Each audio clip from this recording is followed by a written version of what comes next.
안녕하세요. 멍청한 사기꾼에게 당하기 일보 직전에 탈출한 여자입니다. 어디 가서 똑 부러진다는 말만 들었지 저 스스로 맹하다는 생각은 해본 적이 없었어요. 하지만 사기라는 것이 어디서든 뱀처럼 숨어서 먹잇감을 찾아 혓바닥을 날름거리고 있더군요. 심지어 저는 그 사기꾼에게 한두 푼이 아니라 인생 전체를 도둑맞을 뻔했답니다. 바로 저와 결혼식을 고작 한 달 앞뒀던 예비 남편이라는 놈에게 말입니다. 심지어 모든 진실을 알고 보니 그놈이 치밀한 계획을 세웠다거나 똑똑한 놈도 아니더라고요. 그런 놈에게 주위의 얼굴도 제대로 못 들 창피한 일을 당했다고 생각하니 아직까지도 속이 부글부글 끓고 나죠. 부디 다른 분들은 저처럼 이런 황당무계한 일을 겪지 마셨으면 하는 마음에 저는 창피함을 뒤로하고 당시의 일을 공유해 보려고 합니다. 저는 서울의 목 좋은 곳에서 약국을 하고 있습니다. 대형 약국에서 폐의 약사로 일하다가 나이 36에 드디어 제 약국을 열었죠. 건물도 깔끔하고 위층엔 과목별 병원들이 가득한 데다 인근 회사까지 많아 약국 수입이 꽤나 많았답니다. 그래서 저는 남자친구 하나 없어도 삶에 만족하며 부모님께 효도하는 나날을 보내고 있었어요. 저보다 먼저 결혼한 남동생 축의금으로 1,000만 원씩 턱턱 내기도 하고 초등학교 교장직에서 은퇴 후 소소히 살아가시는 아빠 차도 바꿔드리고 엄마에게 백화점 쇼핑을 시켜드리기도 하면서 말이죠. 그렇게 약국을 연 지 1년이 조금 넘은 어느 날 저는 제 운명을 뒤흔든 남자를 만나게 되었어요. 퇴근을 하려는데 얼마 전부터 조금씩 흔들리던 수납장이 거슬리더라고요. 그래서 나사 같은 게 빠진 건가 들여다보고 있는데 누군가 약국으로 들어왔습니다. 이미 영업을 끝낸 전 깜짝 놀라며 그 남자에게 말했죠. 죄송해요. 영업 끝났어요. 혹시 급하게 필요하신 약이라도 있나요? 아니요. 근처 지나다가 생각나서 들렀어요. 저 못 알아보시겠어요, 약사님? 알고 보니 그 사람은 바로 제 약국 인테리어 디자인과 시공까지 전부 도맡아 주었던 인테리어 디자인 회사의 젊은 대표님이었습니다. 그 회사는 제가 인터넷을 찾아보던 중 우연히 발견한 곳으로 요즘 많이 생기는 젊은 스타트업 기업이었죠.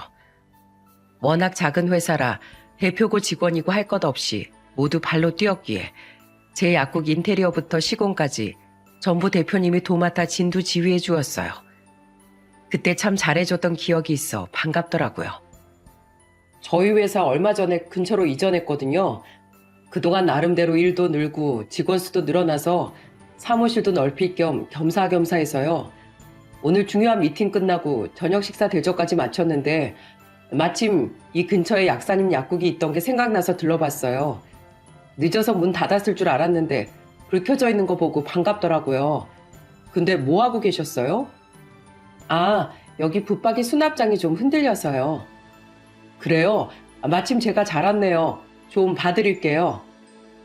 자세히 들여다보더니 조금 손을 봐야 할 것 같다며 다음날 그 남자는 수리에 필요한 물품들을 들고 직접 제 약국으로 와주었어요. 그리곤 자신이 시공할 때 꼼꼼히 확인을 못한 것 같다며 미안하다고 자기가 밥을 사고 싶다고 하더군요. 그날 식사는 화기애애하게 마무리되었는데 이후부터 그 남자는 자꾸만 저희 약국에 들르더라고요. 약사님, 안녕하세요.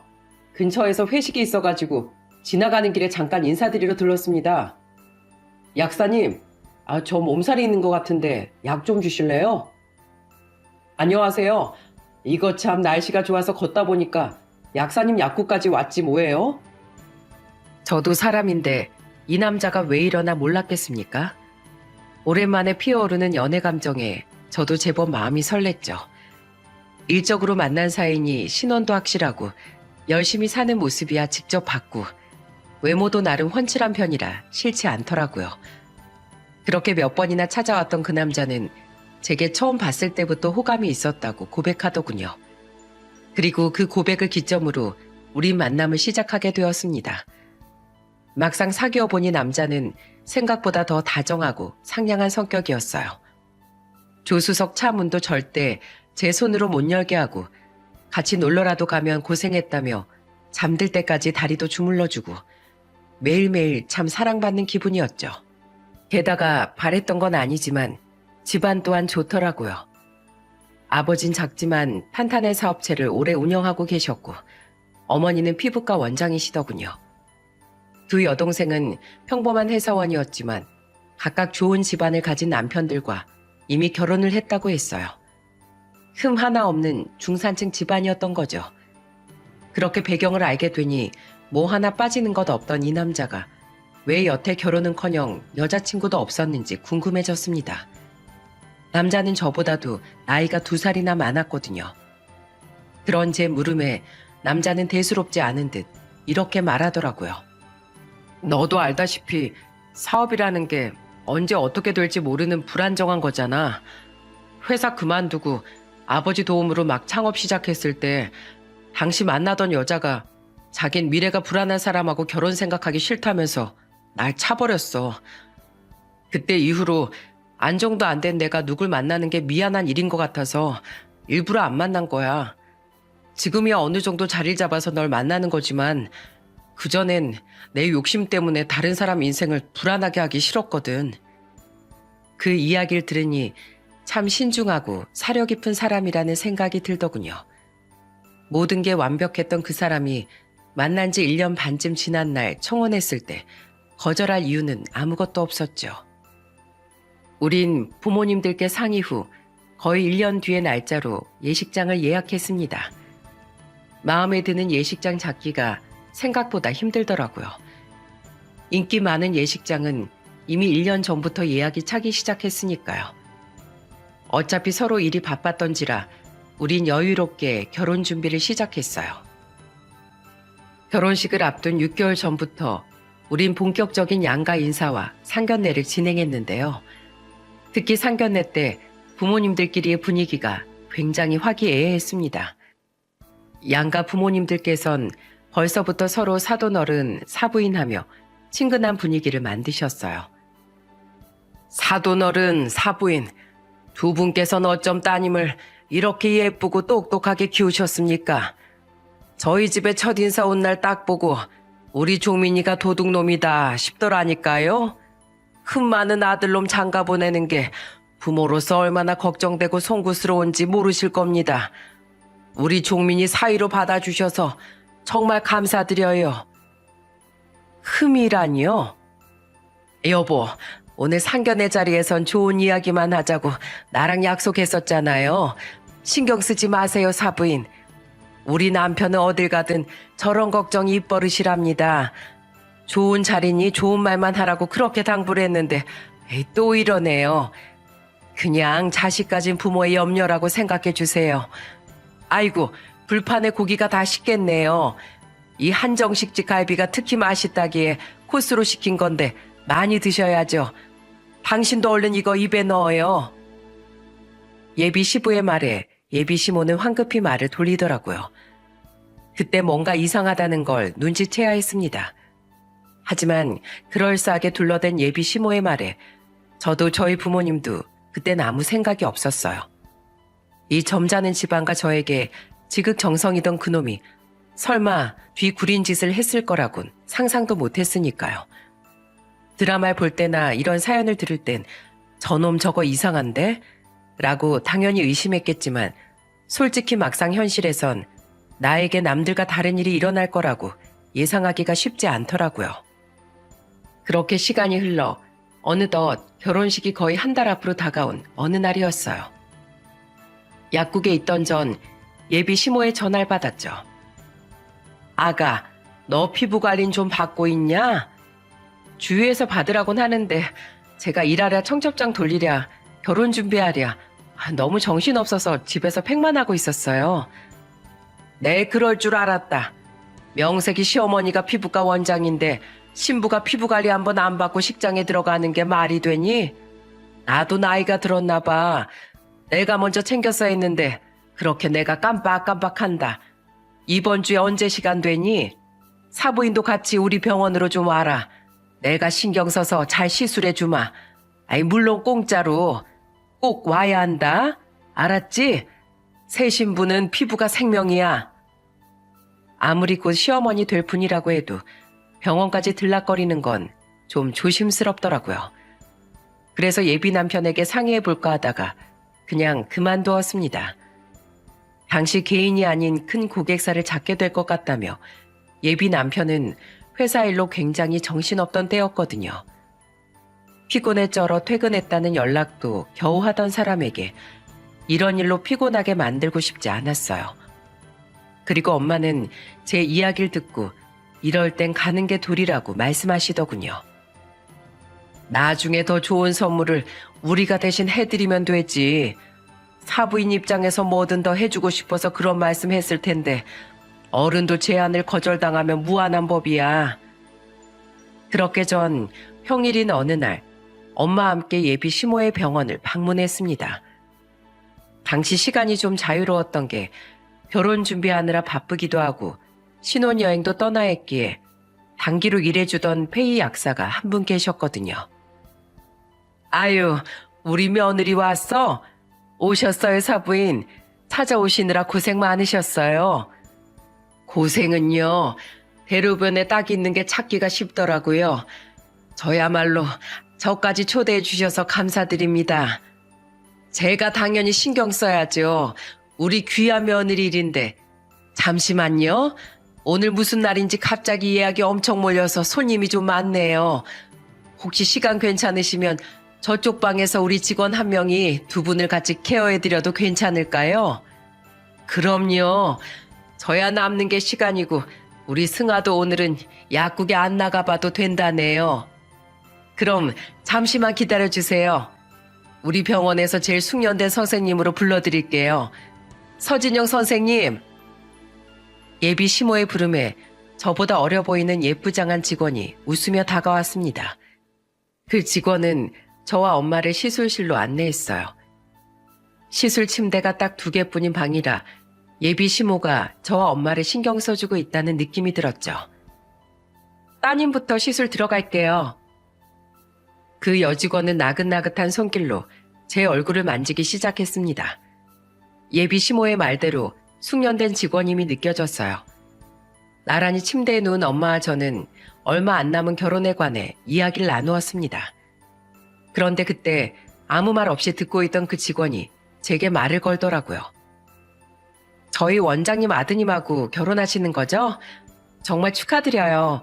원장님 말씀 들어보니까 직업도 약사시라던데 얼굴도 고우시고 다 가지셨네요. 아유, 이 아가씨 말씀 참 듣기 좋게 하시네. 우리 딸이 좀 잘나긴 했죠? 그러게요. 근데 손님은 원장님 아드님이랑 만난 지 얼마나 되신 거예요? 만난 건 소개예요? 전 언제 누굴 만나서 결혼하나 요새 생각이 많아져서 궁금하네요. 3년도 더 전에 제 약국을 오빠가 인테리어 공사해줬어요. 그 뒤로 한 1년쯤 뒤인가? 오빠 회사가 근처로 이사 오면서 오빠가 계속 찾아오더라고요. 치근되셨구나. 그죠? 네, 대놓고 말하면 뭐 그런 거죠. 그 나이 될 때까지 자리 못 잡은 자기 사업 때문에 여자 불안하게 만들기 싫었다고 혼자였던 것도 그렇고 또 성실하고 책임감 있는 모습도 그렇고 참 좋은 사람인 것 같아서 여기까지 왔네요. 손님은 원장님 아드님이 좋은 분이라고 생각하세요? 그럼요. 그러니까 결혼을 결심했죠. 아, 선생님은 오빠랑 아는 사이라고 하셨죠? 선생님 눈엔 제 남편이 좋은 사람 같진 않나요? 네. 네? 좋은 사람 아니라고 생각한다고요. 깜짝 놀랐습니다. 부드럽던 직원의 말투가 갑자기 싸늘하게 변하더니 의도 모를 말을 내뱉었으니까요. 엄마도 놀랐는지 몸을 일으켜 침대에 걸터 앉으시더군요. 아가씨, 우리 사위한테 무슨 억하심정이 있어요? 저 또한 의아한 표정으로 제 머리맡의 직원을 쳐다보려 노력했습니다. 바로 그때 여직원의 입에서 나온 말을 듣고 엄마와 전 순식간에 자리에 얼어붙었어요. 네, 있어요. 그거 아세요? 어머님 따님이 믿어 의심치 않은 예비 남편 한 번 결혼했다가 1년 만에 이혼당하고 돌아온 거요. 전처가 지금 그 인간 애도 맡아 키우고 있어요. 순간 정적이 흘렀습니다. 그 직원 또한 제 얼굴을 만지던 손을 멈추더군요. 저는 조금 전 엄마처럼 자리에서 벌떡 일어나 앉아 고개를 돌려 그 직원을 쳐다봤어요. 그때 엄마의 입은 아예 떡 벌어져 있더라고요. 저는 이제 웃음기가 싹 가신 굳은 표정의 직원에게 물었습니다. 저기, 지금 그쪽이 뭐라고 한지 알고 말한 거예요? 지금 제 예비 남편, 이 병원장 아들 이종민에 대해 말하고 있는 거 맞아요? 네, 맞아요. 손님은 그동안 감쪽같이 모르셨죠? 오늘 직원들한테 원장님이 새 며느리랑 사부인 온다고 입단속 철저하게 시키셨어요.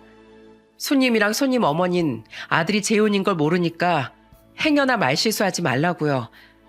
첫 결혼을 불과 4년 전에 해서 저 포함한 오래된 직원들은 그 결혼식에 다녀오거나 최소한 축이라도 했었거든요. 결혼식에 간 직원들끼리 신랑 신부 이름 써져 있는 안내판 앞에서 사진도 찍었는데 원하시면 나중에 그 사진도 보여드릴게요. 그 직원은 휴대폰을 한참 뒤지더니 정말로 자신이 말한 사진을 보여주더라고요. 정말 기가 차서 말이 안 나오더군요. 고작 결혼식이 일주일 남았는데 이제 와서 이런 청천벽력 같은 진실을 알게 되다니 말입니다.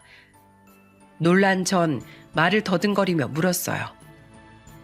근데 입단속 당했다면서 왜 저랑 엄마한테 이 사실을 알려주는 거예요? 혹시 뭐 원하는 거라도 있는 거예요? 돈?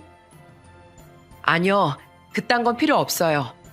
제 휴대폰 좀 계속해서 보시겠어요? 그 이유가 여기 있거든요. 그 직원은 휴대폰 사진첩을 손가락으로 휙휙 넘기더군요. 그리고 연달아 우리의 눈에 보여진 사진들을 보고 저와 엄마는 경악을 하다못해 뒤로 나자빠질 뻔하고 말았습니다. 그곳엔 조금 전 들은 것보다 훨씬 추악한 진실이 담겨 있었거든요. 이건 이서방 아니냐? 아니 근데 왜 아가씨가 우리 사위팔에 팔짱을 끼고 저 남사스러운 짓들을 하고 있어? 저기 선생님, 아니 서진영 씨라고 했나요? 진영 씨, 이거 대체 무슨 의미예요? 지금 이 사진들 누가 봐도 연인 같은데 혹시 제 눈에만 그렇게 보였나요? 아니요, 맞게 보셨어요. 저 종민 씨랑 엄청 오래 만났어요. 심지어 지금도 만나고 있어요. 보실래요? 다정하게 뽀뽀하는 사진, 갖가지 스킨십하는 사진, 심지어 태국으로 가는 비행기 티켓을 들고 사이좋게 공항에서 찍은 사진도 있더라고요. 누가 봐도 둘이서 해외여행을 가는 날 찍은 것 같았죠. 경악한 우리를 뒤로하고 그 여자는 반쪽이라고 저장되어 있는 전화번호로 전화를 걸더군요. 너무도 낯익은 그 번호는 제가 몇 번이고 외웠던 예비 남편의 전화번호였어요. 그리고 스피커폰으로 해둔 그 직원의 휴대폰 너머에서 들린 예비 남편의 목소리를 듣고 저는 담요를 꽉 움켜잡았네요. 자기 미안한데 나 오늘 중요한 미팅 준비하느라 바쁘거든? 나중에 통화하자. 사랑해. 한 줄의 대사로 모든 걸 알 수 있겠더라고요. 그 직원의 대답도 듣지 않고 그놈의 전화는 끊겼습니다. 그리고 그때부터 그 직원은 우리에게 아주 충격적인 진실을 털어놓기 시작했죠. 저랑 종민 씨, 제가 이 병원에 들어온 지 얼마 안 됐을 때부터 병원장님 몰래 만났었어요. 병원장님 보러 여기 왔던 종민 씨가 그 뒤로 병원장님 몰래 퇴근하는 저 기다리면서 엄청 치근덕 됐었거든요. 그 인간 엄청 잘해줬죠? 하늘에 있는 별도 달도 다 따다 줄 것처럼요. 저한테도 그랬어요. 그래서 전 그놈이 제 운명이라고 믿었어요. 저한테 대뜸 자기 결혼한다고 통보하기 전까지는요. 아니, 잠깐, 그쪽을 만나면서 전처랑 결혼 준비를 했었다는 거예요, 지금? 네, 손님이 들어도 기가 막히죠? 그놈이 그런 놈이에요. 근데 저한테 뻔뻔하게 뭐라고 했는지 아세요? 저를 사랑한 건 진짜였대요. 근데 부모님 체면도 있고 하니 적어도 집안이 급에 맞는 여자를 만나야 했다나 뭐라나. 자기도 현실을 위해 눈물을 머금고 그런 선택을 했대요. 그 여자랑 결혼 얘기 오가면서도 저한테 너무 미안해서 사실대로 말을 못했다나요? 진짜 자존심이 너무 상해서 눈물이 멈추질 않더라고요. 그러면서 저한테 기왕 이렇게 된 거 좋은 게 좋은 거라고 자기가 1,000만 원 줄 테니까 자기 엄마한테도 말하지 말고 조용히 정리하자고 했어요. 병원장님이 아시면 저를 병원에 계속 데리고 있겠냐고요. 근데 더 화가 났던 게 뭔지 아세요? 제가 그 돈의 유혹에 넘어갔다는 거예요. 그때가 저희 아빠가 갑자기 쓰러지고 가세가 엄청 기울었던 시기여서 저 버스비도 아끼려고 집까지 걸어 다니던 때였거든요. 돈이 절실했었다고요. 그 사실을 누구보다 잘 알고 저를 돈으로 입막음했던 거죠. 심지어 이 병원이 다른 데보다 연봉도 괜찮게 쳐줘서 저는 이 직장도 그놈이 주는 1,000만 원도 간절했거든요. 저희 엄마는 목이 탔는지 탁상 위에 놓여있던 덜 식은 녹차를 벌컥벌컥 마셨습니다. 그 직원은 엄청난 내용에 비해 덤덤한 목소리로 말을 이었어요. 거의 체념한 듯한 표정이었죠. 그렇게 자존감도 많이 깎이고 병원 동료들한테 말도 못해서 바보같이 그놈 결혼식장까지 가서 추기하고 왔네요. 그 뒤로 겨우겨우 그놈을 잊어가고 있는데 그 인간 임신한 아내 두고 여자 있는 술집 들락거리다가 이혼당했더라고요. 그 여자 집안에서 여기까지 와서 난리치는 바람에 그래서 저도 알게 됐죠. 친권 양육권 빼앗긴 건 말할 것도 없고 위자료까지 물고 쫓겨났는데 황당한 건 그 뒤로 그놈이 다시 저한테 추파를 던진 거예요. 저희 집까지 찾아와서 울고불고 막상 결혼해보니 널 못 잊어서 방황했다. 껍데기뿐인 결혼 생활이 괴로워서 막 살아보려고 그런데도 들락거렸던 거다. 이젠 다시 저를 배신할 일 없다. 네가 진정한 내 사랑이다. 정말 청산유수가 따로 없더라고요. 등신 같은 전 거기에 또 넘어갔어요. 한심하죠? 그렇게 한참 만나다가 저도 나이가 35인데 대체 언제 결혼하냐고 보채니까 그놈이 결국엔 결혼하자고 하더라고요. 자기 엄마한테는 놀라지 않게 천천히 먼저 얘기를 꺼내보겠다면서요. 그래서 저 3달 전부터 결혼 준비 시작했었어요. 그놈이 전하고 똑같은 방법으로 제 뒤통수 치려고 준비 중이었다는 걸 까맣게 모르고서 저 혼자 들떴던 거죠. 그놈도 진짜 어이없는 게 같이 서울에 신혼집 구하자. 침대는 어디께 좋다더라. 인테리어는 자기가 하겠다는 둥 장단을 엄청 맞췄어요. 그래서 전 그놈한테 또 여자가 있을 거라곤 상상도 못했어요. 근데 어떻게 제 결혼식 1달 전인 오늘까지도 헤어지지 않은 거예요? 여태 그놈이 말을 안 했어요? 아니, 어머님이 청첩장 돌리지 않았나요? 네. 근데 병원장님이 일주일 전에 직원들한테 청첩장 돌리면서 그러더라고요. 자기 아들이 창피하니까 병원 사람들한테 괜히 자기 재혼 소식 알리지 말라고 했다고요. 그래도 우리 며느리도 앞으로 자주 여기 올 건데 말 안 하는 건 좀 아닌 것 같아서 아들한테 비밀로 하고 청첩장 돌린다면서 올 사람은 와도 되는데 추기는 하지 말라고 말하대요. 그놈은 나름대로 저 모르게 한다고 머리 쓴 모양인데 완전 헛짓거리였던 거죠.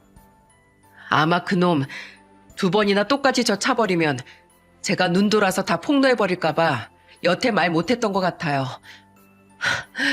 가난하고 자기 주위 사람보다 직업 좀 별로라고 어떻게 절 이렇게 가지고 놀 수가 있어요?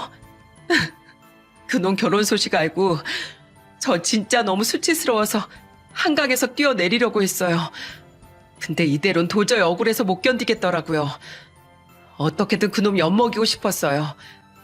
그래서 그놈한텐 아무것도 모른 척 꾹 참고 견디다가 병원장님한테 은근슬쩍 말 꺼낸 거예요. 새 며느리 될 사람한테 최대한 잘해줘야 혹시 나중에 모든 사실을 알아도 마음이 약해지지 않겠냐고요. 그러면서 결혼 전에 손님 어머니까지 불러서 무료로 피부 시술이라도 해주면 정말 고마워하지 않겠냐고 부추겼죠. 제 입으로 바로 그놈 엄마 병원인 여기서 다 폭로하고 싶었거든요. 이제야 속이 후련하네요. 저 그만둘 각오하고 이 얘기한 거예요. 그러니까 손님은 부디 저처럼 바보같이 그놈한테 속고 살지 말고 지금이라도 얼른 도망치세요. 그놈 아예 상정도에선 안 될 쓰레기예요. 결국 그 직원은 두 손에 얼굴을 묻고 흐느꼈습니다. 솔직히 너무 황당하고 머리에 번개라도 맞은 기분이었는데 사정을 전부 들으니 직원이 너무 불쌍하더라고요. 그래서 전 저도 모르게 그 직원의 어깨를 감싸 안고 달래주었어요. 반면 저희 엄마는 그대로 시술실 문을 벌컥 열고 소리를 지르며 달려가시더군요. 그 모습에 너무 놀라 저는 직원을 두고 엄마의 뒤를 다급히 쫓아갔어요. 엄마가 달려간 곳은 바로 병원장실이었습니다. 이야, 이 개 같은 여편네야. 깜짝이야. 사부인, 지금 그거 저한테 하신 말씀이세요? 예비 시모는 성난 황소 같은 엄마의 고함에 기겁한 표정이더라고요. 엄마는 그런 그 여자에게 삿대질을 하며 달려들었죠. 그럼 여기 너밖에 더 있어? 야, 이 망할 인간아. 감히 아들이 이혼하고 애까지 있는 걸 작정하고 숨겨? 앞에선 세상 고상한 척 하더니 이거 순 사기꾼 아냐? 네? 사부인이 그걸 어떻게 알면? 거기다 네 아들 첫 결혼 전에도 그리고 지금도 불쌍한 여자 하나 꼬드겨서 양다리 걸쳤다더라. 심지어 지금까지도 안 헤어지고 오히려 그 여자랑도 결혼 준비 중이었대. 이게 무슨 똥개 똥구멍 핥는 소리야? 대체 가정교육을 어떻게 받았길래 결혼하길 우습게 하냐고. 내 딸 마음이 아주 산산조각 났어. 이 양다리요? 사부인, 잠시만 진정 좀 하세요. 전 정말 모르는 일이에요. 승아가 있는데 우리 애가 누구랑 결혼 준비를 해요? 그 누구가 저예요, 병원장님. 뭐라고, 진영씨? 손님들이든 직원이든 할 것 없이 다들 나와서 구경을 하더군요. 그 난장판을 잠재운 사람은 바로 그 여직원이었어요. 언제 시술실에서 나온 건지 여직원은 예비 시모를 향해 단호한 어조로 말했습니다. 그 불쌍하고 한심한 여자가 바로 저라고요. 병원장님은 모르셨죠? 그놈이 절 몇 년에 걸쳐 가지고 놀았다는 걸요. 처음에 전 저랑 결혼한다고 절 찼을 땐 입막음 비용으로 저한테 1,000,000원이나 줬어요. 그런 놈이 자기 엄마랑까지 합심해서 또 다른 여자 인생을 망치려는데 제가 그걸 어떻게 두고 봐요? 저 이렇게 비참하게 만든 놈, 이렇게 다 까발려서라도 인생 망쳐버리고 싶었다고요. 병원장님 자식 교육 정말 단단히 잘못시킨 거세요. 병원장님도 저 꼴도 보기 싫을 테니까 저 오늘부로 여기 그만두겠습니다. 저도 이제 그놈 인생 근처에도 있고 싶지 않거든요. 들었지? 네 아들이 그런 놈이라잖아. 사부인, 전 정말 몰랐습니다. 예, 아가, 내가 알았으면 그걸 가만뒀겠니? 내 며느리 너뿐이다. 난 억울해. 억울하긴 뭐가 억울해. 그래봤자 네 아들 한 번 결혼하고 애까지 있는 거 작정하고 속인 거 맞잖아. 감히 귀한 내 딸 인생을 망치려고 들어? 너 오늘 어디 개망신 한번 당해봐라. 사부인. 엄마는 어디서 그런 힘이 난 건지 예비 시모의 머리채를 잡고 무슨 인형 휘두르듯이 마구 휘두르더군요. 직원들이 다 달라붙어도 도통 떨어질 생각을 하지 않으셨죠. 결국 엄마는 예비 시모의 머리털을 한 움큼 넘게 뜯어놓고 나서야 제게 붙잡혀 떨어지셨네요. 예비 시모는 바닥에 주저앉아 엉엉 울고 있었어요. 엄마는 그 여자에게 여전히 씩씩대며 소리쳤습니다. 내 딸 눈에 피눈물 나게 안 될까? 내가 네 아들한테도 단단히 치러줄게. 에이, 겉만 번지를 한 쌍놈의 집안 같으니라고. 여기 손님들 다 보셨죠? 자기 아들 정체 속이고 남의 딸 인생 망치려고 한 몹쓸 여자가 바로 이 병원 주인이랍니다. 그런 파렴치한 여자가 여러분들한테 시술이나 정직하게 하겠어요? 다들 알아서 잘들 판단하세요. 엄마는 급하게 짐을 챙겨 저를 병원에서 끌고 나오려다가 멍하니 서 있던 여직원의 팔까지 휙 낚아채 함께 병원 밖으로 나가시더군요. 얼른 가방과 옷을 챙겨오라는 엄마의 말에 여직원은 얼떨떨한 표정으로 자기 짐을 가지고 나왔죠. 병원에서 조금 떨어진 곳까지 나오자 엄마는 그 여직원에게 이렇게 말하셨습니다. 아가씨, 아주 당차게 말 잘했어. 그리고 그 얘기 우리한테 다 털어놔줘서 정말 고마워. 아니에요. 저도 순전히 선유란 말은 아니었는데요, 뭘. 그래도 고마워. 자, 이거 받아. 집에 택시 타고 가. 네? 엄마는 그 직원에게 5만 원짜리 한 장을 쥐어주시더군요. 그리고 여직원의 손을 꼭 잡고 한 엄마의 말에 직원은 눈물을 터뜨리고 말았어요. 타고 가. 울어서 눈이 퉁퉁 부었는데 그 몰골로 대중교통 타고 가면 민망하잖아. 그리고 아가씨 휴대폰 줘. 나랑 우리 딸 번호 찍어줄게. 힘들 때 친구도 좋은데 너무 창피해서 힘들다고 얘기 못하겠으면 사정 다 아는 우리한테 연락해서 기대. 서로 추한 꼴 본 사람들끼리 그놈 욕이나 실컷 하자고. 내 말 무슨 말인지 알겠어? 이건 아가씨가 잘못해서 당한 일이 아니라 몹쓸 놈한테 잘못 걸린 피해자가 하필 아가씨였을 뿐이야. 내 딸처럼 말이야. 그러니까 이깟 일로 한강에 뛰어드네 세상을 등지네 하지 말고 언제든지 연락해. 알았지? 우리 아들보다 어린 아가씨가 마음고생이 심했다고 생각하니 내가 마음이 안 좋아서 그래. 추워. 얼른 택시 타고 가. 제가 밉지도 않으세요? 아까 저 달래주신 따님도 그렇고 그놈이랑 여태 만났던 제가 원망스럽지 않으시냐고요. 아가씨가 왜? 아가씨가 뭐 알고 그랬어? 이렇게 내 딸 인생을 구해주기까지 했는데 우리가 보답이라도 해야지. 맞아요, 진영씨. 저 진영씨 원망 안 하니까 그런 생각 마세요. 얼른 가요. 오늘은 따뜻한 차 한 잔 마시고 푹 자요. 감사합니다. 감사해요. 직원을 택시 태워 보내고 난 뒤 차를 집에 두고 왔던 우린 뒤에 택시를 잡아 타고 또 다른 복수를 위해 이동했습니다. 그렇게 우리가 내린 곳은 다름 아닌 제 예비 남편이었던 그놈의 회사 앞이었죠. 들어가 보진 않았어도 야근하는 그놈을 기다리러 그 회사 앞에 종종 갔었기에 위치를 알고 있었거든요. 이 모든 사달의 주범인 그놈을 도저히 가만둘 수가 없었죠. 저보다 엄마의 분노가 더 컸던 건지 엄마는 허리도 안 좋은 분이 계단을 2칸씩이나 성큼성큼 올라가시더라고요. 그리고는 어떻게 오셨냐는 직원의 물음이 끝나기도 전에 말하셨습니다. 나 여기 대표 장모 될 사람입니다. 이종민 어디 있어요? 네? 아, 저희 대표님 지금 저 회의실에 계신데 사업상 중요한 미팅 중이시라. 거기 들어가시면 안 돼요. 그러더니 엄마는 콧김을 내뿜으며 그 직원이 가리킨 회의실 문을 발로 뻥 차고 들어가셨어요. 저 또한 분노한 얼굴로 방에 들어갔더니 경악한 표정의 웬 중년 남자 둘과 예비 남편이라고 부르기도 싫은 그놈이 우리를 보고 있더군요. 장모님? 승아야. 장모 같은 소리 하고 있네. 이 오물덩어리 같은 놈아. 감히 이혼하고 애 딸렸던 것도 숨기고 우리 딸하고 결혼하려고 들어?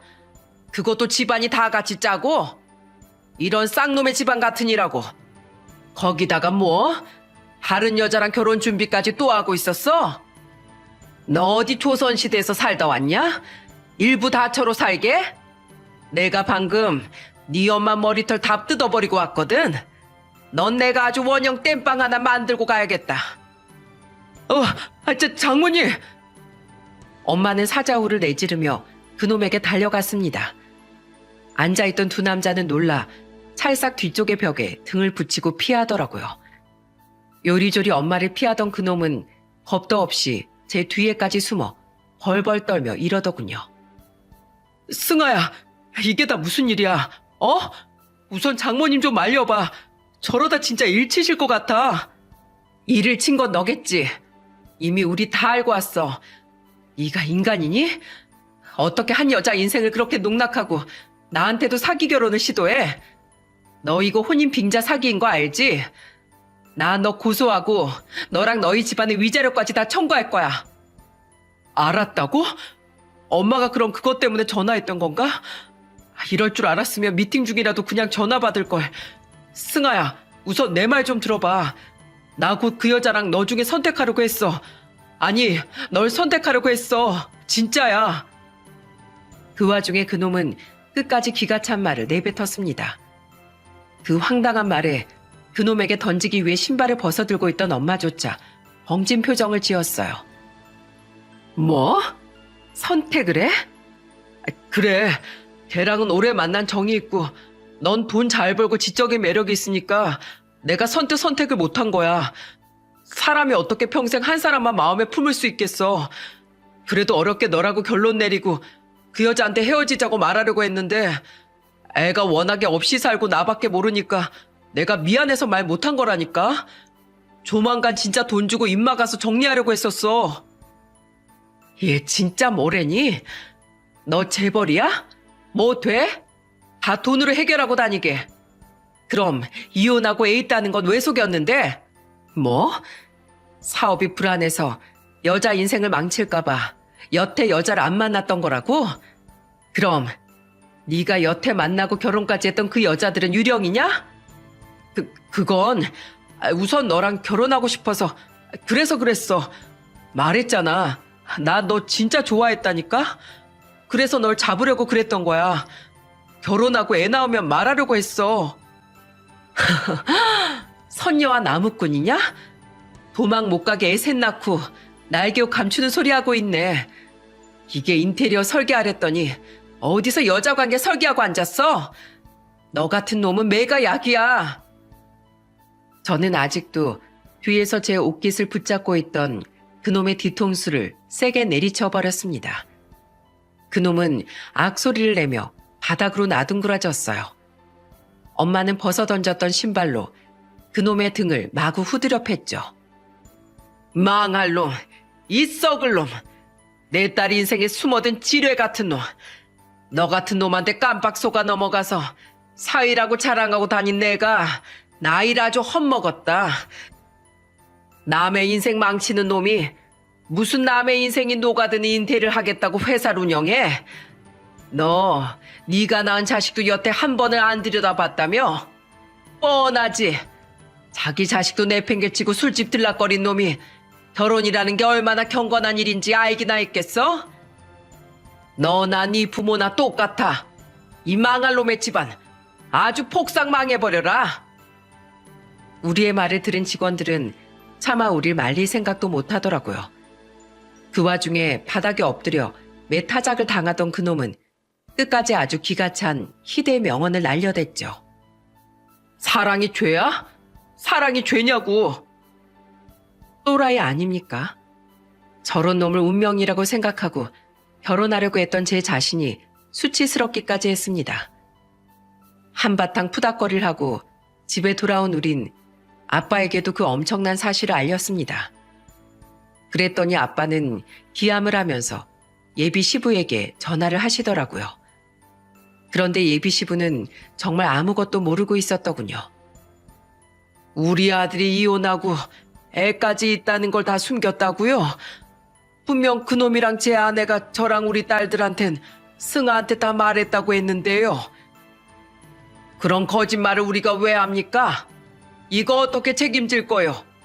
하혼이야 당연히 할 거지만 벌써 청첩장도 다 돌렸는데 우리 딸 아주 개망신 당하게 생겼어요. 죄송합니다, 사돈. 정말 죄송합니다.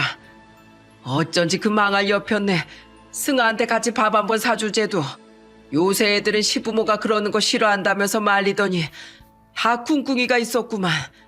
사돈, 하혼하면서 내야 하는 위약금들 그리고 결혼 준비하는데 들어갔던 돈들 전부 제가 배상해 드리겠습니다. 제가 집안 단속을 잘못해도 단단히 잘못했어요. 정말 죄송합니다. 결국 이건 모두 예비 시모와 예비 남편 두 사람의 환장할 만한 합작품이었더군요. 물론 저와 결혼할 뻔했던 그놈이 제일 답도 없는 쓰레기인 건 당연한 일이었고요. 가장 화가 났던 건 별로 철두철미하지도 못하고 본능에만 충실했던 그 짐승 같은 놈한테 제가 놀아났다는 사실이었죠. 주위에 파온 사실을 알리면서도 너무 창피해 정말 쥐구멍이라도 있으면 숨어 들어가고 싶었네요. 다음 날 저와 같은 피해자인 여직원은 저에게 전화를 걸어 그놈이 짓거린 말을 전해주더군요. 제가 자기 인생 망쳤다고 책임지래요. 사실은 저를 선택하려고 했다네요. 정말 미친 인간 아니에요? 저를 얼마나 호구로 봤으면 그딴 성의 없는 말로 저를 또 농락하려고 들어요. 지옥에나 떨어지라고 소리치곤 아예 그놈 전화 차단해버렸어요. 손님, 아니 언니한텐 또 연락 없었어요? 아직 없었어요. 그건 그렇고 진영 씨, 우리 그놈 혼인 빙자 사기죄로 같이 고소해요. 거기다가 나 그놈 아버지가 사준 아파트 이미 들어가 있는 내가 산 혼수 비용들부터 하온에 따른 정신적 손해보상까지 그놈하고 그놈 엄마한테 전부 소송 걸어서 받아낼 거예요. 저는 여직원과 함께 그놈을 고소했습니다. 또한 그 직원에게 말한 대로 그놈과 그놈 모친에게 손해배상금 소송까지 걸어버렸죠. 물론 얼마 뒤 예비 시부가 제게 산 혼수, 예식장 위약금 등 결혼에 들어간 비용에 대해 개인적으로 저에게 송금을 해주긴 했지만 그걸로는 분이 전혀 풀리지 않았거든요. 그게 고작 한 달 반쯤 전 일이라 아직 소송은 한창 진행 중이에요. 때문에 저는 아직도 파혼의 충격에서 완전히 헤어나오지 못하고 밤마다 이를 갈고 난답니다. 그리고 며칠 전 뻔뻔하게도 그놈이 제게 전화를 한 통 걸었더군요. 그동안 전화가 온 적이 없어서 차단을 안 했는지조차 몰랐었는데 말입니다. 여태 제대로 미안하다는 말 한 번 들은 적이 없어 뭐라고 하려나 싶어 전화를 받아봤어요. 그리고 그놈의 말을 들은 저는 역시 이놈은 안 될 놈이었다는 걸 다시 한번 느꼈네요. 승아야, 술 마셨니? 그냥 요즘 너무 답답해서 좀 마셨어. 승아야, 너 정말 진영이랑 같이 나한테 고소한 거 취하 안 해줄 거야? 솔직히 너도 나 만나면서 행복했잖아. 내가 준 그 행복이랑 내가 너한테 한 실수 퉁치는 셈 치고 고소 좀 취하해주면 안 될까? 나 집에서도 쫓겨났어. 아버지가 자기 얼굴에 똥칠했다면서 내 머리채 잡고 집 밖으로 쫓아냈어. 나 같은 놈은 더 이상 아들로도 생각 안 할 거래. 내 동생들은 한심한 놈이라고 날 아예 오빠 취급도 안 해. 엄마만 처음엔 나 감싸주려고 했는데 아버지가 엄마랑도 이혼하려고 해서 엄마도 지금 아버지한테 아무 말도 못하고 나한테 그냥 숨죽이고 살고 있으래. 그래서 나 엄마가 아버지 몰래 얻어준 원룸에서 지내고 있어. 나 진짜 큰 고객사 생길 수도 있다고 엄청 열심히 미팅하고 준비했었잖아. 그 관계자 우리 아버지가 사업상 알던 사람이라 나한테 소개시켜준 건데 장모님하고 네가 쳐들어온 날 미팅하고 있던 사람들이 바로 거기 사람들이었거든. 그 사람들 그 일로 우리 회사뿐만 아니라 아버지 회사랑도 거래를 끊어버렸대. 인간적으로 신뢰할 수 없는 사람들이랑 큰일 할 순 없다면서 말이야. 그리고 그 사람들이 말하고 다닌 건지 아버지 회사 업계 사람들한테도 지금 소문 쫙 다 났대. 그래서 아버지가 나 눈에 띄기만 하면 나 가만 안 두겠다고 노발대발하고 계셔. 그게 내 탓이야? 따지고 보면 너랑 장모님 탓인데 왜 나한테 난리야? 안 그래? 그래서 뭐 어쩌라고. 나랑 우리 엄마 탓이니까 뭐 사과라도 받겠다고 전화한 거야? 아니야. 내가 그건 봐줄게. 사랑하니까 나 그 정도는 봐줄 수 있어. 용서할 수 있어. 대신 나 좀 받아주면 안 될까? 너만 나 용서하고 다시 결혼해 준다고 하면 우리 아버지가 나 다시 받아주실 것 같은데 아버지가 우리 회사에 투자한 돈도 당장 빼시겠대. 가뜩이나 그날 우리 회사에 방문하고 있었던 고객들이 인터넷 커뮤니티에 다 올려가지고 일도 많이 빠지고 평판도 떨어졌는데 투자금까지 빼면 우리 회사 망해. 직원들도 눈치 보면서 벌써 둘이나 그만뒀어. 의리 없는 것들. 그러니까 승아야, 너라도 나한테 의리 좀 지켜주라. 뭐? 의리? 의리의 이응자도 모르는 게 감히 나한테 의리를 얘기해? 야, 웃기지 마. 너랑 결혼하느니 지옥 같았던 수능을 5번이라도 더 보겠다. 넌 그 정도로 내 인생의 최악. 아니, 최악이라는 말도 아까운 악몽 같은 놈이야. 넌 앞으로 인생 계속 살아가려면 한마디라도 진실된 말을 내뱉는 연습 좀 해라.